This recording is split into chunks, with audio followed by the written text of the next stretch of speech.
অসমীয়া সংগীত জগতৰ এক পৰিচিত আৰু মৰমৰ নাম হ'ল ৰূপালী কাশ্যপ। নিজৰ সুমধুৰ কণ্ঠ আৰু আকৰ্ষণীয় অভিনয় শৈলীৰে তেওঁ অতি কম সময়ৰ ভিতৰতে অসমীয়া দৰ্শক তথা শ্ৰোতাৰ হৃদয়ত এক সুকীয়া স্থান দখল কৰিবলৈ সক্ষম হৈছে।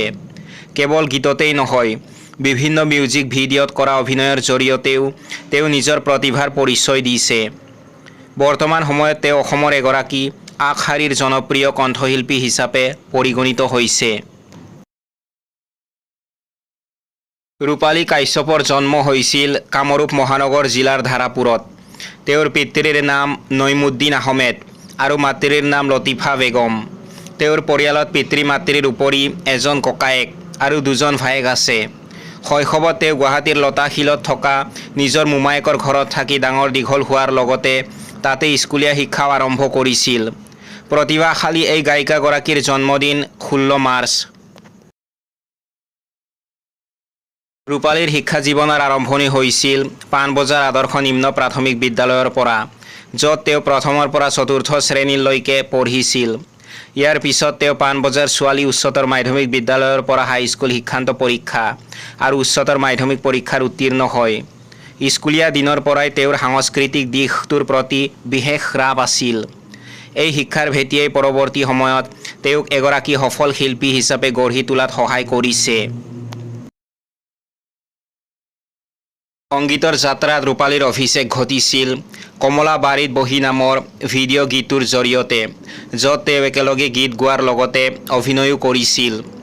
ইয়াৰ পিছত তেওঁ কেইবাখনো জনপ্ৰিয় এলবাম আৰু একক গীত উপহাৰ দিছে। তেওঁৰ কিছুমান উল্লেখযোগ্য জনপ্ৰিয় গীত হ'ল চেনি ৰাম, চিকুটি চিকুটি, নাগিন, 12 বাজিলে দিল কি ঘড়ীৰে, তোক দেখি লাজ লাগে, মোৰ জান ঐ আদি।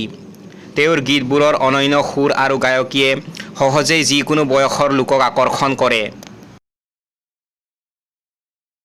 ব্যক্তিগত জীৱনত ৰূপালী কাশ্যপ অতি সৰল আৰু ধৰ্মভীৰু। তেওঁ নাচ গানৰ উপৰি যোগাসন, ব্যায়াম, ৰন্ধা-বঢ়া আৰু বজাৰ কৰি ভাল পায়। তেওঁৰ প্ৰিয় ৰঙা ৰং আৰু প্ৰিয় ফুল গোলাপ। খাদ্যৰ ক্ষেত্ৰত তেওঁ অতি কম মছলাযুক্ত থলুৱা অসমীয়া সাজ খাই ভাল পায়। তেওঁ জুবিন গাৰ্গ আৰু তৰালী শৰ্মাৰ দৰে শিল্পীৰ লগতে বলিউডৰ লতা মংগেশকাৰ আৰু অৰিজিৎ সিঙৰ গান শুনি ভাল পায়।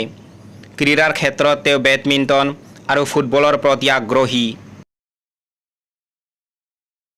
ৰূপালী কাশ্যপ কেৱল এগৰাকী গায়িকাই নহয়, তেওঁ অসমীয়া নৱপ্ৰজন্মৰ বাবে এক অনুপ্ৰেৰণা। নিজৰ একাগ্ৰতা আৰু সাধনাৰ বলত তেওঁ আজি এই পৰ্যায় লাভ কৰিছে। তেওঁৰ গীতসমূহে ভৱিষ্যতে অসমীয়া সংস্কৃতিৰ ভঁৰাল চহকী কৰি যাব বুলি আমি আশাবাদী। এইগৰাকী প্ৰতিভাশালী শিল্পীৰ উজ্জ্বল ভৱিষ্যত আৰু সুস্বাস্থ্য কামনা কৰিলোঁ।